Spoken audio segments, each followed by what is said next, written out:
It's my feel-good breakfast show. Welcome back. You're live with Expresso. Your timing is perfect as we head into the wild for what sounds like a groundbreaking initiative. Now, in a move similar to Noah and his Ark, the Peace Park Foundation has set out to move more than 7,500 wild animals cross-country in the largest ever wildlife relocation project.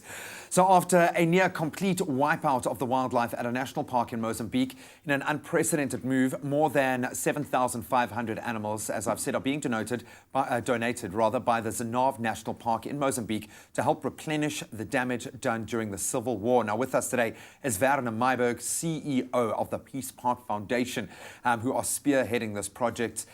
The foundation has done some unbelievable things, from supplying fresh water and food to communities and to their work with the national parks and rhino orphan care.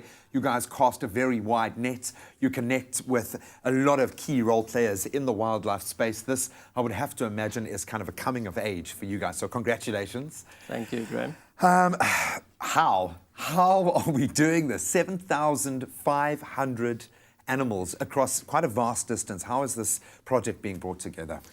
Well, I think, first of all, you have to have somebody that pays for it. Yeah, I'm glad you raised that. It's quite expensive. This exercise is about $2.5 million just to move them.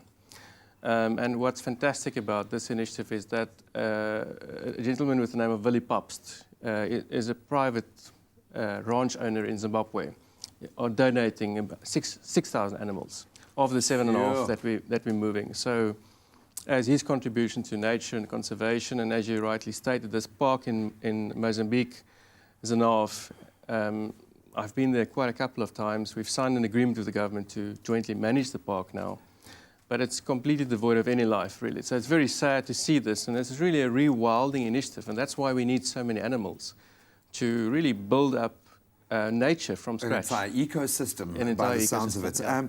I'm glad you mentioned the partnership in terms of curating and looking after this particular area, because that in itself is going to be a massive undertaking.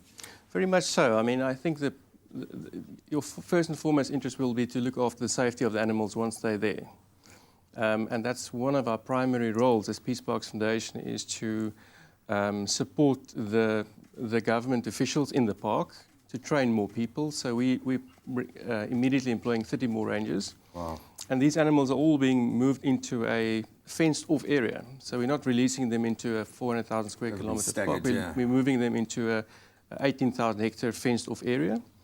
And it's a phased approach. I mean, you can imagine, Kruger Park's 110 years old. Yeah. So it's not quick. Takes quite a lot of time. So the first phase is to get them there, to make sure that they're safe, and gradually release them into the larger park. Now, I mentioned Noah's Ark. Animals came 2 by 2. One thing that really interests me here is that, how do you go about selecting the animals to create that balance? Do they come in pairs? Do you look for mated pairs already? How do you even begin to select animals on this scale of move? Yeah. Well, what you do is the animals are being captured or rounded up by helicopter, and they chase into a funnel and then eventually into a boma and then loaded onto the trucks. So when they with helicopter scout for which animals you want to capture, so we're capturing basically everything. You take the family structure as is. So Impala will have 1 ram with 30 ewes, whilst kudus will be maybe 1 bull with 6 or 7 cows. So it's not like a Noah's Ark, really. You use the structure of the family groups. You're taking the communities and you take a whole family. Yeah. I absolutely love that. Well, congratulations on your efforts, Werner. I know the journey has yet to actually begin, but I'm sure you've already walked some pretty hard yards. So well done to you and your team, and all the best of luck. We're going to be watching this very closely, and we want as many visuals as we possibly can. But a real feather in your cap. Congratulations. Thank you, Graham. Much appreciated. Awesome stuff. We're going to continue our wildlife chat. We've got more guests joining us on the couch. If you've got any questions, any cool stories you want to relate to us, give us a call, 021 430 9881. We're going to head back into the wild in a moment. It's my feel-good breakfast show. Truly wonderful initiative. Now we're going to get back to another awe-inspiring initiative. We broached the idea of 7,500 500 animals being transported to a brand new home. This obviously involves incredible logistics, yes, but when you get to the safety of those animals, an entirely different dynamic. And we're now joined by Stephanie de Kock from My Wildlife SA to chat about the necessary safety measures to consider on a project of this magnitude. Sy is Afrikaans, sy sal in Afrikaans praat, ek in Engels, ons sal in die middel ontmoet. That's the best Afrikaans I can deliver. And I always get a lot of laughs from studio, but this is something that blows my mind, but it also makes me nervous. Yes. 7,500 animals. I would imagine stressful for the humans, but also very stressful for the animals. How do you go about dealing with the safety of the animals in this instance? Kyk, Remy, jy moet onthou, as jy met professionele mense werk en hulle weet wat hulle doen, dan gaan jy nie sommer moeilikheid kry wat die diere aanbetref nie. Daar sal altyd stresvlak wees in die diere. Ons werk met wilde diere, maar ons het altyd 'n veearts by ons in die vangspan. Sodra die diere gevang word, hulle word op die trokke gejaag, dan word hulle dadelik gekalmeer. So That is. You've done it before, and you've obviously, this is a tried and tested technique. It's just being done on an entirely different scale. What makes you nervous about doing something? We're talking about 7,500 animals. What are the things that send off alarm bells for you? Dit klink verskriklik baie, maar dit gaan oor 'n lang tydperk gebeur. Jy weet, ons werk met 'n goeie vangspan, Patamacha. Ons vang 1000 bokke 'n week. Dit is 'n average vangs. So as jy 7000 bokke oor, kom ons sê 3 maande of 'n jaar of 3 het hulle gesê vang, is dit klink na 'n groot projek, dit is 'n groot projek, maar dit is standaard wildvangs. So dit is maar net. Yeah, it's just applying what you do. Yeah. And I love the fact that we are reintroducing an entire ecosystem Yeah. to an area that has been left barren through the most tragic loss of life. Human life, yes, we know within that area in Mozambique, but you don't think about the knock-on effect for the animals in a war-torn area. Ja, kyk, hulle skuif daarom net 600 kilos. Ons skuif wild tot en met Namibië 1800 kilos. As hulle sedated is, kan hulle dit hanteer. Jy moet net mooi met hulle werk, jou veearts moet op standby wees en jy werk met professionele vangspanne. So you've done this many times before. Have things gone wrong for you in the past? What's one of the scariest things that's happened to you during a move like this? Wel, ons het so rukkie terug 'n goeie trop van 50 buffels gewerk. Jy weet, hulle raak maar aggressief as die mense die hele tyd in die kamp rond beweeg en hulle charge bakkies so. Dit is maar deel van die game en renosterwerk is altyd interessant, jy weet.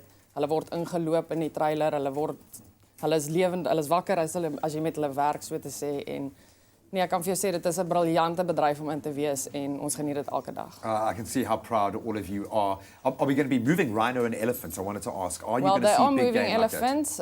Ek dink is by die 50. Ek is nog nie baie betrokke gewees by olifantskuiwe nie, alhoewel ek weet dit is Nick Legrandsie wat die vangs doen en hulle is baie professioneel, so hy sal dit goed kan hanteer.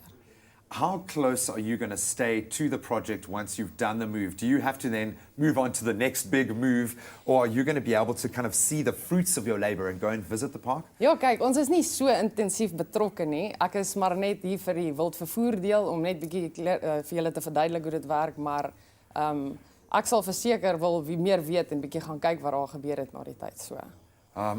It just makes me so proud to be South African, to see that Southern Africa is now working together in this way. Do you think this is the future of wildlife? Are we going to be able to get it right, to be able to protect our animal in this area? Verseker, kyk, solank wilde diere 'n waarde het, gaan hulle altyd gekonserveer word. So, jy weet, daar's baie greenies wat teen die jagbedryf is. Ek moet sê, as dit nie vir ons jagters was nie, gaan ons sukkel.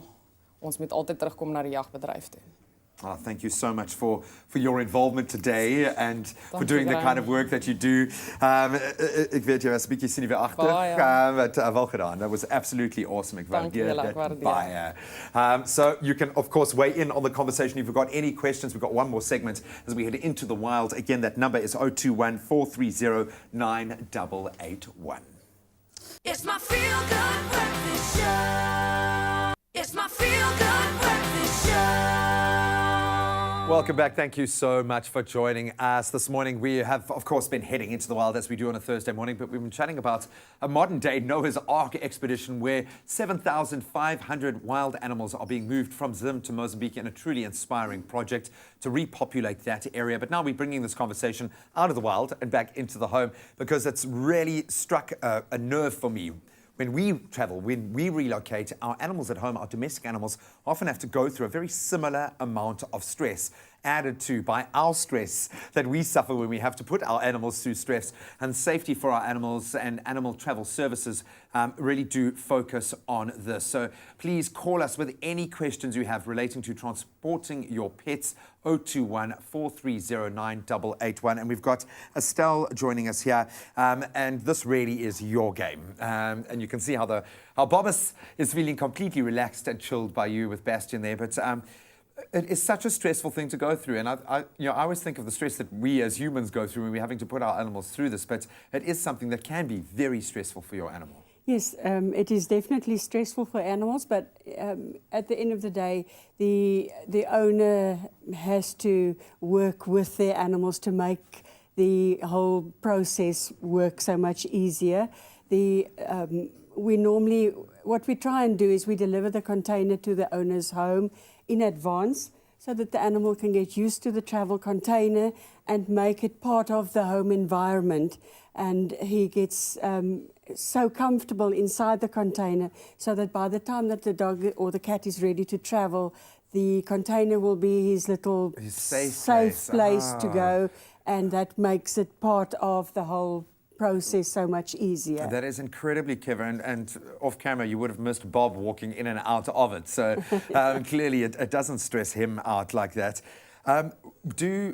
The difference of breeds, and obviously I would imagine cats and dogs react quite differently, but how do you approach that, the differences between the animals that you're transporting? Do they all react in a similar way to this kind of mode of transport?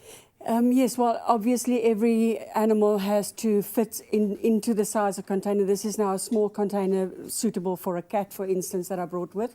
Animals have different sizes, so from a Great Dane to a small little hamster have different sizes of containers that we... Come on, hamsters you hide in your pocket, man, come on. So, but airlines have restrictions, obviously, on different breeds. So there are restricted breeds that are not allowed to travel on certain airlines. These little guys are, for instance, not allowed to travel on certain airlines because of their flat faces, the snub-nosed dogs. Oh, they battle with correct. So for a dog like this, we would definitely do a larger container than the average, the size dog, just to make it more comfortable, more ventilation inside the container to make the whole trip safe and secure. Where do you guys stand on sedation, on knocking the animals out? Is it something that's recommended or not? No. Not at all. We feel that the animal should be aware of what's going on around him. The animal has to be used to the travel container, obviously, as I said before. So therefore, if the animal is happy to be inside the container, we always recommend the owner to give a T-shirt or a blanket that the animal knows to go in the container with him. The animal has to be able to drink water, and be able to control their muscles, so that's why sedation is not an option at all. Might actually just add to that. Yeah. Correct. There's quite a few homeopathic products that we use, like calming collars and calm ease, which is very good and as effective as a tranquilizer. You really have educated me this morning, Estelle. Thank you so much. I think the proof is in the pudding there. You've put both Bob and Bastian to sleep. They've been de-stressed, and hopefully we've given you a couple of tips there if you're planning what can be quite a stressful move just for the humans, never mind our four-legged friends. But thank you so much to everyone who weighed in on our conversation this morning. Now we're going to turn our attention again to our four-legged friends, but on a different scale now, how to socialize them, which is a vital part of their development.